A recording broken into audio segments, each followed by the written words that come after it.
If you want to be alive tomorrow, leave this house tonight. I haven't finished. I should have known something was wrong the moment the agency told me not to ask questions. My back was still against the counter, my heart slamming so hard I could feel it in my throat, when I finally let myself breathe. The door where he disappeared through stood open, rain hissing against the tall windows, candles guttering back to stillness one by one like the whole room was exhaling with me. I looked down at my hand. Just a small cut. A stupid, careless nick from a paring knife. And somehow it had turned my employer into something out of a nightmare. I didn't sleep that night. I sat on the edge of the narrow bed in the staff quarters wing, replaying it over and over, the way he'd crossed the room too fast, the way his eyes hadn't been brown anymore but burning, the sound that had torn out of him. Not a man's voice. Something older. Something starving. By morning, I'd almost convinced myself I'd imagined it. Almost. It's strange, looking back now, how ordinary the beginning had felt. 3 weeks earlier, I was just another chef scrolling through private catering listings at 2 a.m, rent due and pride swallowed, when I found the posting. Private chef required. Live-in position. Extremely discreet household. Salary negotiable, significantly above market rate. No photos. No name. Just a private agency handling the interview.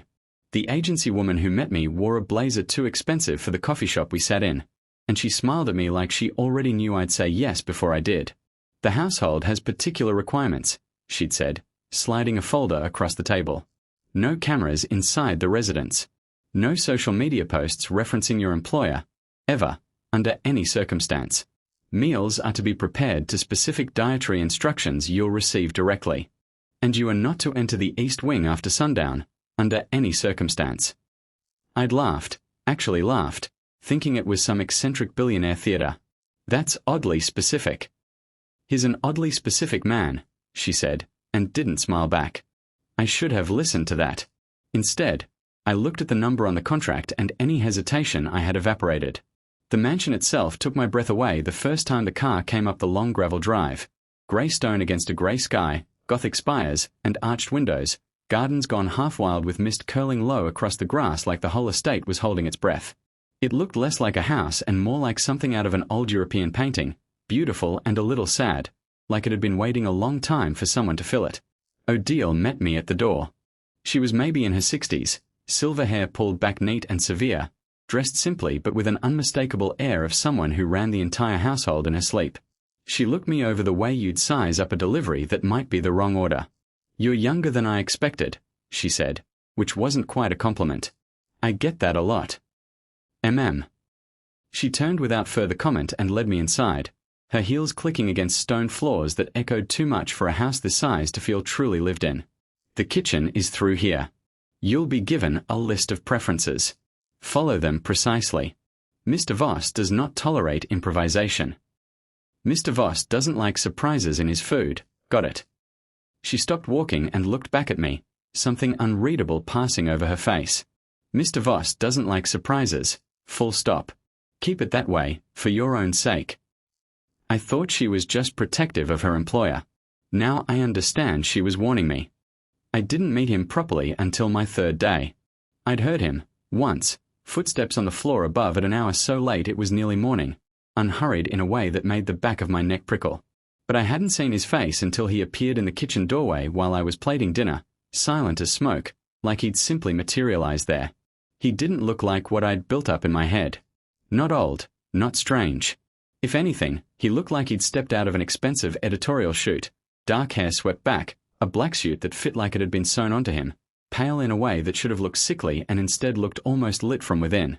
He was watching me the way you'd watch something you weren't sure whether to trust. "You're the new chef," he said. Not a question. Matteo Rucci. I wiped my hands on my apron and extended one, an old habit I couldn't seem to break even in a house this strange. He looked at my hand like I'd offered him something venomous, and didn't take it. Valentine Voss. "Right.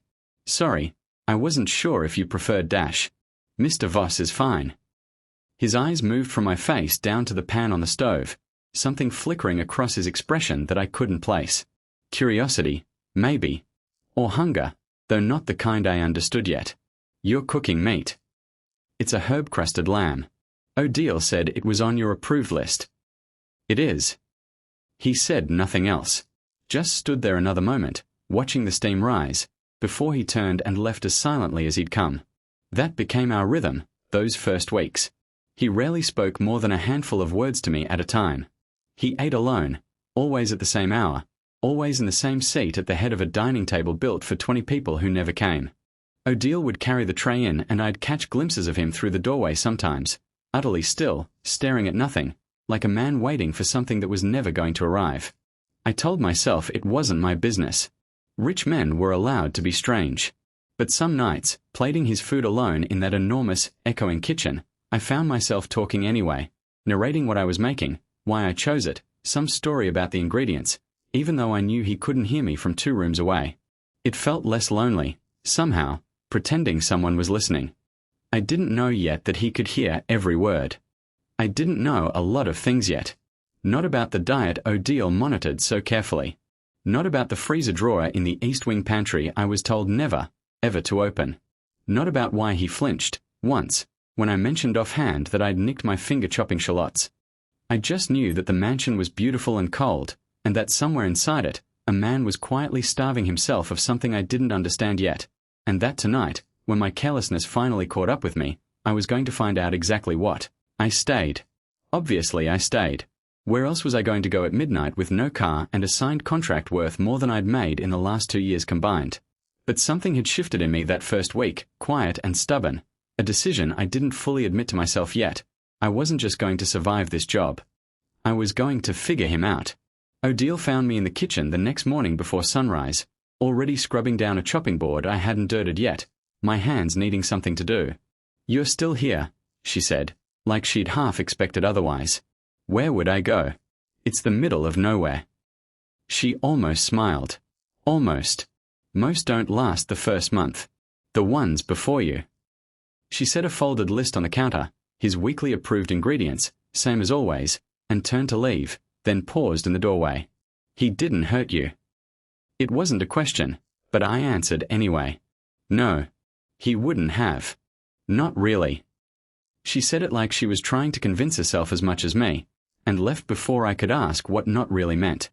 I didn't bring up the incident again. Neither did he. That was somehow worse, the silence stretching between us like neither of us knew how to name what had happened, so we simply didn't. I kept cooking. He kept eating alone. But I noticed, over the following days, something small changing. He started coming to the kitchen doorway more often. Not to speak, mostly. Just to watch. I'd catch him there out of the corner of my eye, arms crossed, leaning against the frame like he'd wandered in without quite meaning to, and by the time I turned to greet him properly he'd already be gone. I started leaving the radio on low, some old jazz station Odile had programmed into the ancient kitchen speaker system, just to fill the silence he left behind. One evening, I caught him staring at a pot of soup I had simmering, something unreadable in his face. "Mushroom and thyme," I said, not looking up from the herbs I was chopping. "You don't have to try it. I know it's not on your list." I wasn't going to. "Sure." I let her beat pass. "It's good, though. If you change your mind." He didn't answer. But he didn't leave either, not for a long moment, and when I finally glanced up he was watching the steam curl off the pot like it was something he hadn't seen in a very long time. It was around then that I started noticing things I wasn't supposed to notice. The freezer drawer in the East Wing pantry, the one Odile had told me on my first day never to open, under any circumstance. I wasn't nosy by nature, or I told myself I wasn't, but twice now I'd caught her carrying something out of that pantry late at night, wrapped tight in butcher paper, her expression carefully blank in a way that made it very clear I shouldn't ask. The third time, I did ask. Quietly, careful not to make it sound like an accusation. "Special order for Mr. Voss." Odile's hand stilled over the wrapped package for just a second too long. "You let me handle his particular meals. That was made very clear when you were hired. I'm not trying to overstep. I'm his chef. It seems strange that there's a whole part of what he eats I have nothing to do with. Some things aren't meant to be understood right away, Matteo." Her voice softened, just slightly, the closest thing to kindness she'd shown me yet. "Give it time. And in the meantime, Cook what you're good at. That soup last week. He asked for it again. That stopped me cold. He did. He didn't say it in so many words. The faintest curve touched a mouth. But he finished the whole pot. First time in longer than I can remember that he's finished anything I've brought him. I didn't know why that small fact settled into my chest the way it did. Warm, unexpected, a little dangerous. I made the soup again that week. And the week after that. Slowly, without either of us saying it out loud, it became something like a ritual between us. Not a conversation, exactly, but not nothing either. I still didn't understand him. I still had no idea what was really inside that pantry, or why Odile guarded it like a secret worth keeping. But for the first time since I'd arrived at this beautiful, lonely house, I thought maybe, I was starting to reach something underneath all that stillness. I had no idea yet how much that would cost either of us. I wasn't the only one who worked in that house, though most days it felt that way. There was Bertrand, the groundskeeper, a broad, quiet man who tended the gardens and rarely came inside except to deliver firewood. There was Claire, who handled the laundry and the upper floors, always moving fast, always looking a little relieved to leave a room. And there was old Henri, who I never saw do much of anything except polish the same silver twice a week, like it gave him a reason to stay near the house without needing to explain why. None of them talked much, but all of them, in their own quiet way, seemed to be watching me. It was Claire who cornered me first, maybe a week into the job, catching me in the east hallway with an armful of linens balanced against her hip. "You're new," she said, like it wasn't obvious. "The east wing. Past the library, the locked door at the end. Don't go near it. Whatever you hear, whatever you think you see." Odile already told me. Then let her telling stick. Her eyes flicked past me down the hall, like even saying it out loud made her nervous. The last chef who got curious about that door didn't last the season.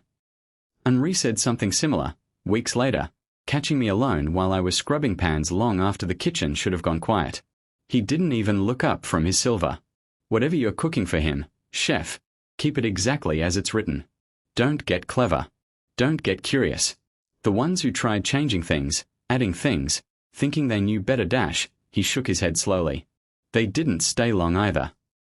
I laughed it off at the time, mostly. Rich men and their eccentric rules, I told myself, the same story dressed up in different threats. Every live-in staff member in this house seemed to speak the same language of warnings, half superstition and half something closer to fear, and none of them would say exactly what they were afraid of. I understand it all differently now, of course. Every warning they gave me was true. They just weren't lying to scare me. They were trying to keep me alive. It was well past midnight, maybe 3 weeks after the soup had become our quiet ritual, when I woke up thirsty and realized I'd left my water glass in the kitchen. The mansion at that hour felt like a held breath. Every hallway stretched longer in the dark, portraits watching from the walls with their painted, unblinking eyes. I told myself I wasn't nervous. I was mostly lying. I heard his voice before I reached the kitchen. Low, private, not meant for anyone. I should have turned back. I didn't.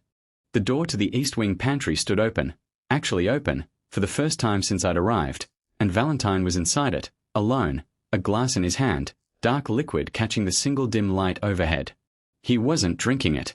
He was just staring into it, shoulders bowed in a way I'd never seen from him, like something in him had finally worn all the way through. 200 years, he said, to no one, to the glass, to the empty room. 200 years, and I still can't decide if I'm a coward or simply tired. I didn't mean to make a sound. I swear I didn't. But the floorboard beneath me creaked, and his head snapped up so fast it didn't look human, eyes finding mine across the dark room, glowing faintly red even in shadow. Neither of us moved for a long moment. "You shouldn't be awake," he finally said, voice quiet, almost resigned rather than angry. "I could say the same to you." I nodded toward the glass in his hand, my heart hammering. "What is that?" He looked at it like he was deciding whether lying was even worth the effort anymore. "Blood," he said. "Animal. Not that it will make this easier to hear." I should have run. Some deep, sensible part of me knew that. Instead I stood there, rooted, staring at a man, not a man, I understood now, with a cold drop of certainty, who had just confirmed the thing I'd been too afraid to let myself believe since the night he'd screamed at me to leave. "You're a vampire," I said. Not a question. I needed to hear it out loud to actually believe it. Yes. That night, the blood on my finger dash would have destroyed every ounce of control I have left had you stayed 1 second longer. He set the glass down carefully, like even that small motion required discipline. Human blood does something to me that animal blood cannot. It isn't hunger, Matteo. It's hunger and strength and time, all at once. Every year I refuse it. I age a little. Weaken a little. It is the only method I have found, in 2 centuries, to become mortal again. Why would you want that? The question came out before I could stop it, raw and confused. You're immortal. You could live forever. Something in his face cracked open, just slightly, just enough that I saw it before he shuttered it again. Because forever is a very long time to be alone, he said quietly. I have buried everyone I have ever loved, Matteo. Twice over, some of them. I have watched centuries pass from behind glass, untouched by any of it, while everything and everyone I care for turns to dust around me. I am not afraid of dying. He looked at me then, something raw and exhausted in his eyes. I am tired of the alternative. I didn't know what to say to that. I'm not sure there was anything adequate to say. So I said the only true thing I had. That's the loneliest thing I've ever heard. It's the truth. He almost smiled, but it didn't reach anywhere close to his eyes. I would ask you to forget what you've seen tonight. I know that isn't fair, but it would be safer for you. I'm not going to forget it. I surprised myself with how steady my voice came out, and I don't think I want to. He studied me for a long moment, something unreadable passing behind those strange glowing eyes, like he was trying to work out whether I was brave or simply a fool. Maybe, I thought later, there wasn't much difference between the two. Go to bed, Matteo, he said finally, gently this time, nothing like the roar that had once torn through this house. We'll speak more, if you wish it. Just, not tonight. I went, but I didn't sleep. I lay awake until the sky outside my small window turned grey, turning it all over in my mind. 200 years, buried loves, a man so exhausted by his own immortality that he was slowly starving himself toward an ending. I thought about the soup he'd finished, twice now, down to the last spoonful. I thought about the way he'd looked at the steam rising off that pot like it was the first warm thing he'd let himself want in longer than I could imagine. And somewhere in that long, sleepless night, an idea began to take root in me. Reckless, probably, and almost certainly not my place. But I couldn't shake it. If 200 years of blood had brought him nothing but exhaustion and loneliness, maybe it wasn't death he actually wanted.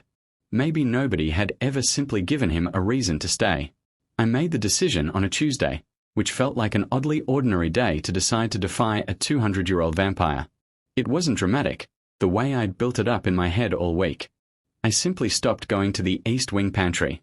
I stopped preparing the animal blood meals Odile had shown me how to portion, weeks ago now, back when I still thought it was just some strange dietary requirement.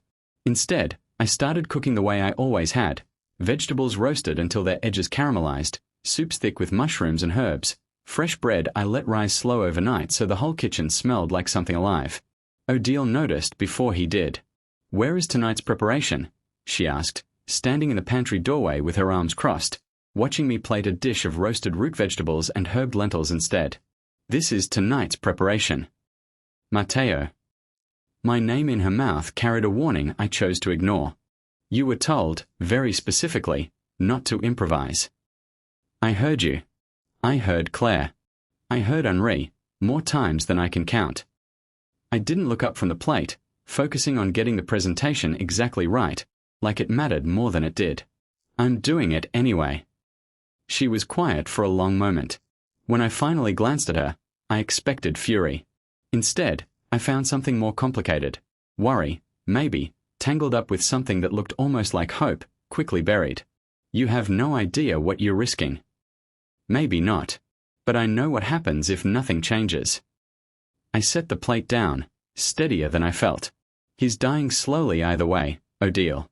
I'd rather he die trying to live than just fade out in that dining room by himself. She didn't stop me. That, more than anything, told me she'd been waiting for someone reckless enough to try. If you're enjoying Matteo and Valentine's story so far, make sure you're subscribed to Nightfall BL Stories so you don't miss another story like this one. and turn on notifications so you never miss an update. He found the plate before I could bring it to him myself. I'd barely turned around before I heard it. Not footsteps. Just presence, suddenly, filling the doorway behind me the way it always did, silent and absolute. What is this? His voice was very quiet. Quiet in a way that should have warned me more than shouting would have. Dinner, I said, keeping my voice level, though my pulse was doing something complicated in my throat. Roasted vegetables, lentils, fresh bread. Where is my meal? This is your meal. The temperature in the room seemed to drop. I watched, half in fascination and half in genuine fear, as the single candle on the counter guttered violently, as though the whole house had inhaled sharply along with him. His eyes weren't glowing yet, but they would. I did not ask you to change anything. Each word came out clipped, deliberate, restraint fraying at the edges. I have survived 2 centuries on a very precise, very deliberate routine.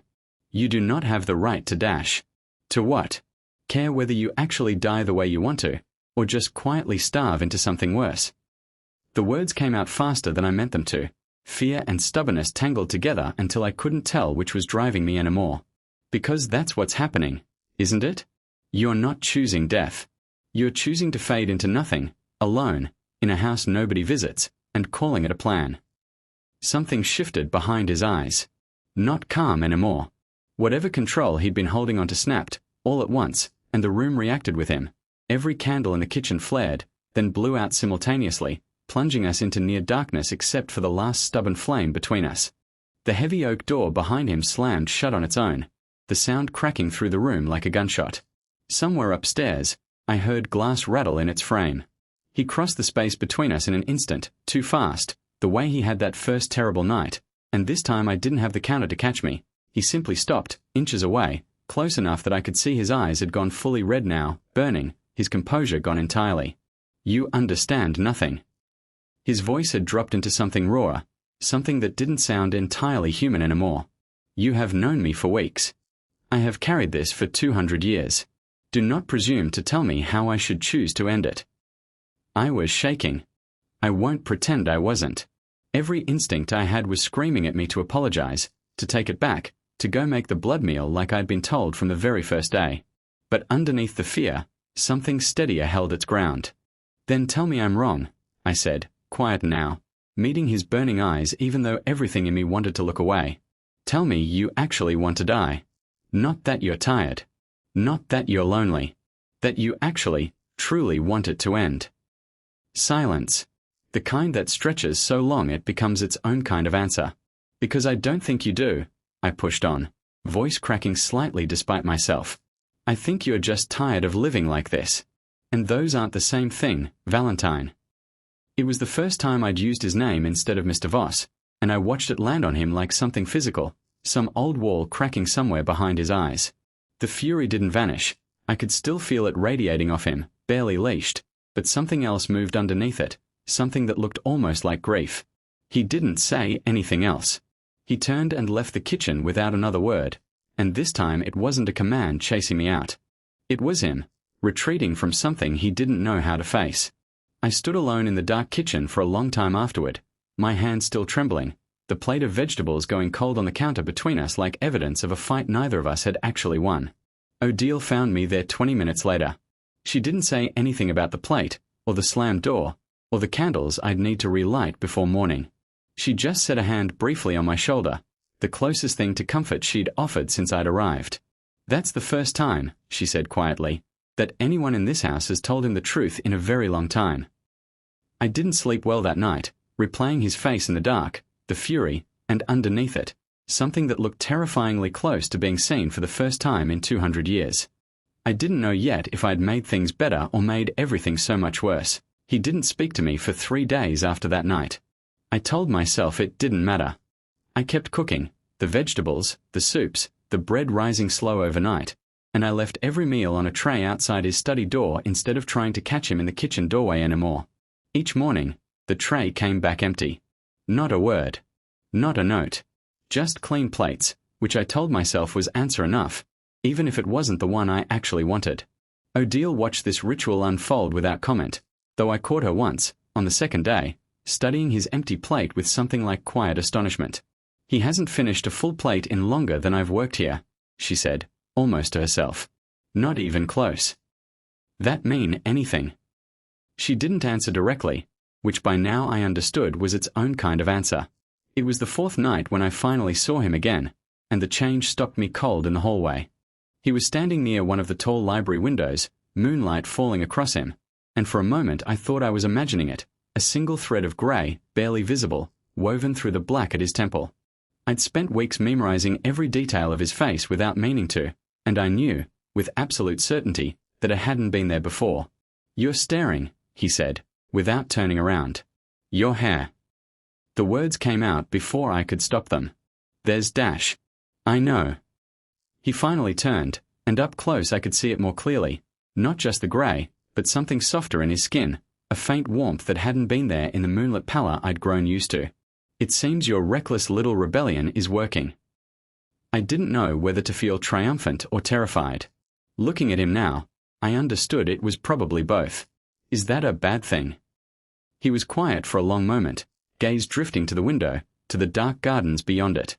"I don't know anymore," he admitted, quieter than I'd ever heard him.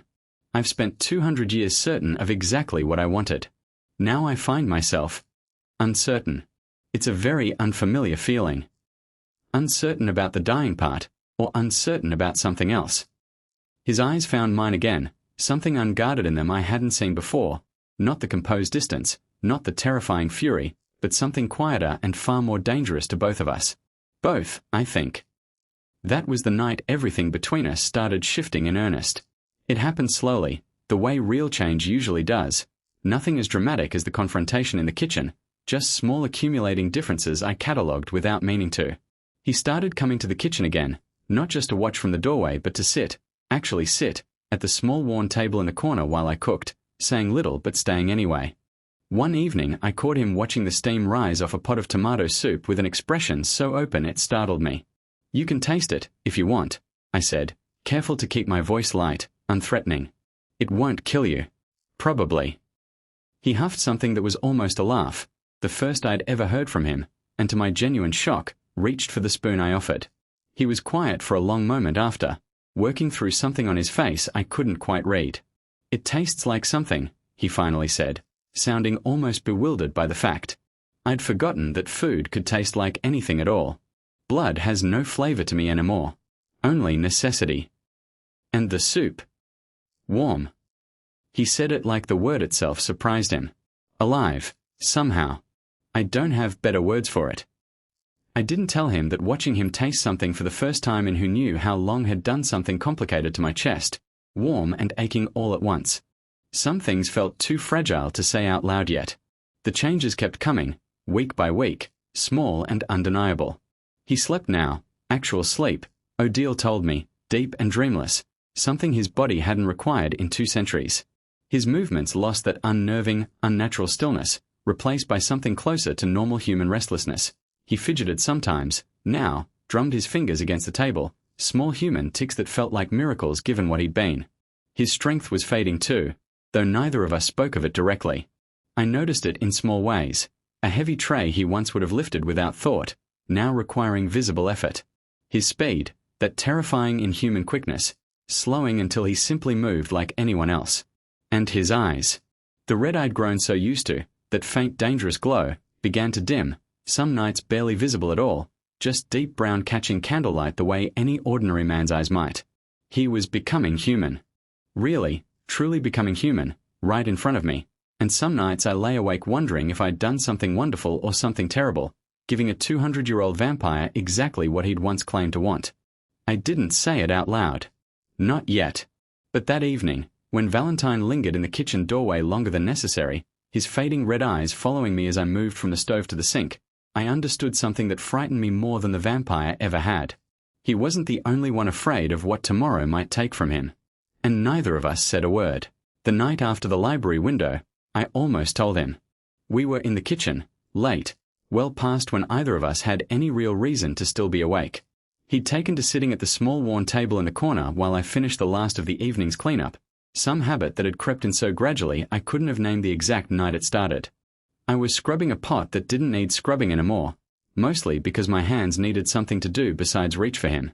"You're humming," he said. "Am I?" I hadn't noticed. "Sorry." "Don't be." Something in his voice made me look up. He was watching me the way he did sometimes now, unguarded in a way that still caught me off balance every time. "I like it. The kitchen is quieter when you're not in it. I've noticed that. I don't think I liked quiet before you. I simply didn't know there was an alternative." My chest did something complicated. Valentine dash. "I know." He looked down at his hands, and for a moment I thought he might actually say it. I could feel it gathering in the space between us, something enormous trying to find its way into words. Instead he exhaled, almost a laugh, self-conscious in a way I'd never seen from him. "I'm not very good at this.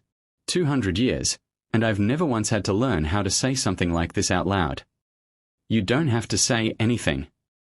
"I think I do, actually." But he didn't, not that night. He reached over instead and took the pot gently out of my hands, setting it aside, and just held my hand in both of his for a long moment, saying nothing at all. It felt like more than words would have. I let it be enough. I told myself I wasn't disappointed. I was lying, a little.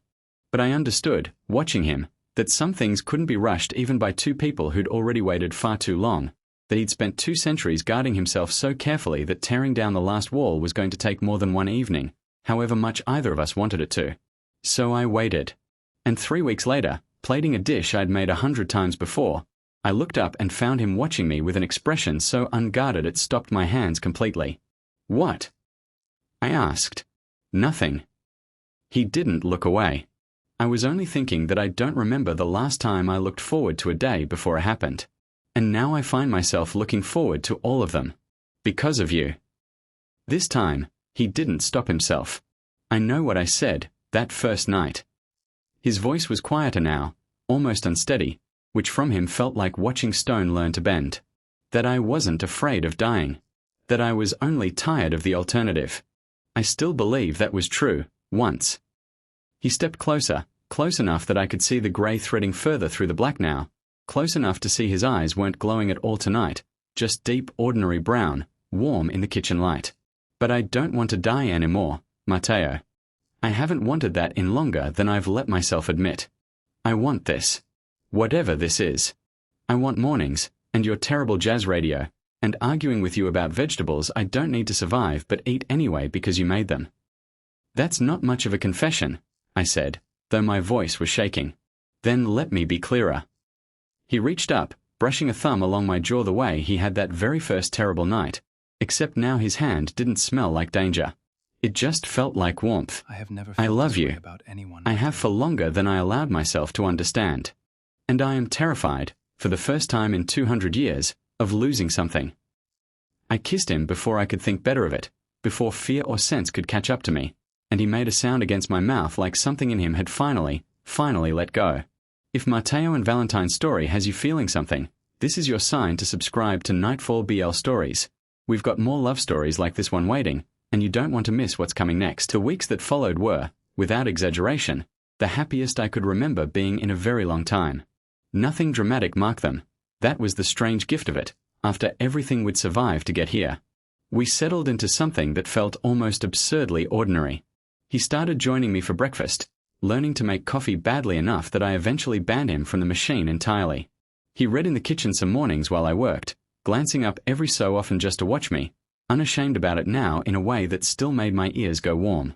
Odile chorused once, his hand resting over mine on the counter, and simply smiled to herself and left without a word, which from her was practically a parade. His hair kept its single streak of grey but stopped changing further, as though something in him had settled into a kind of balance. His eyes stayed a warm, ordinary brown most days now, though I still caught the faintest red sometimes, late at night, and had learned not to be afraid of it anymore.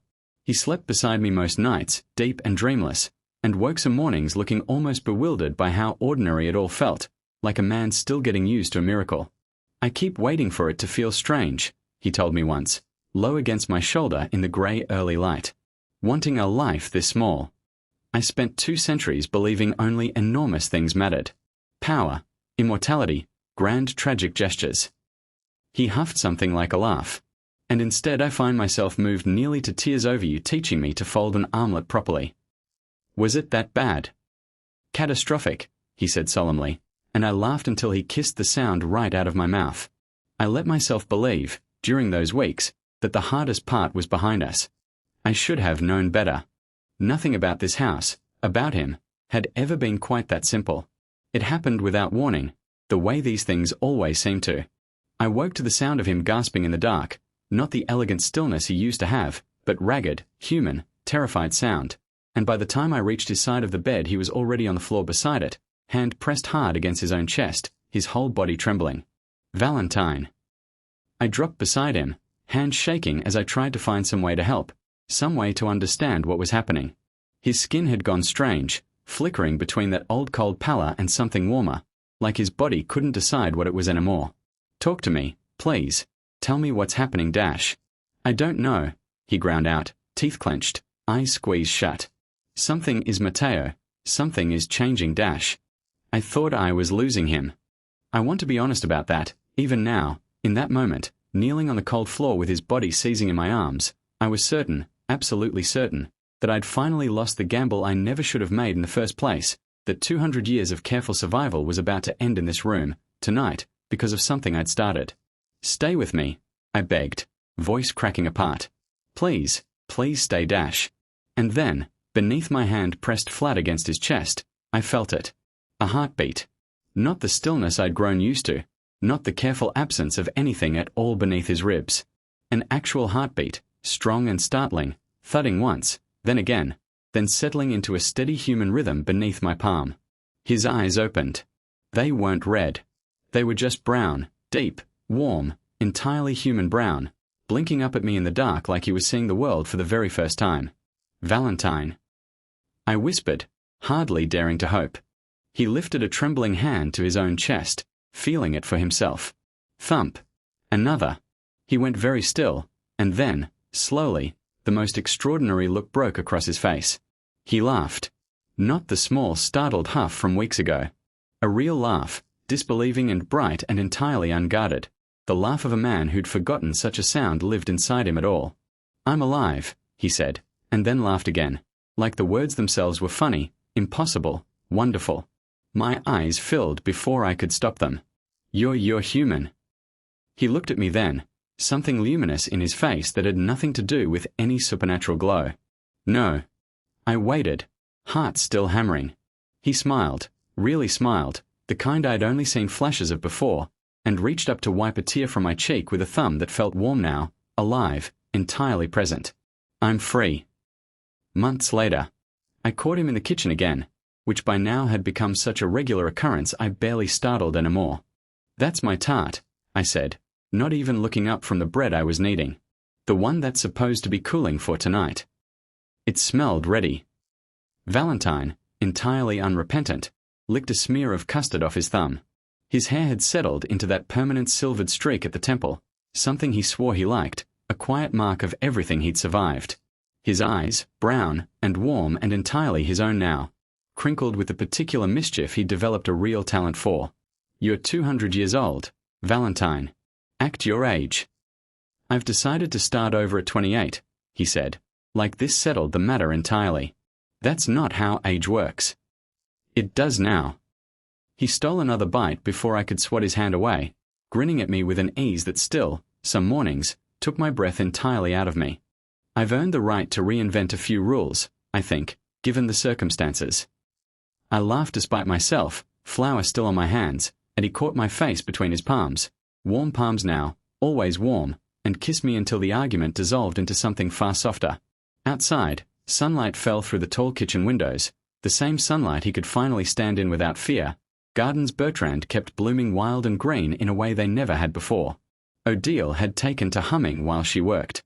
Henri had stopped watching me with quiet suspicion and started, instead, sneaking Valentine extra portions when he thought I wasn't looking. The house that had once held its breath for 200 years now simply, quietly, breathed. For 200 years, Valentine had wished for an ending. He'd believed immortality was a prison, forever nothing but an endless grey stretch of loneliness with no door out. Then a stubborn, reckless, entirely too opinionated chef walked into his life with a menu he never asked for and a habit of telling him uncomfortable truths, and taught him something he'd forgotten across 2 centuries of grief. Forever was never the curse. Living without love was.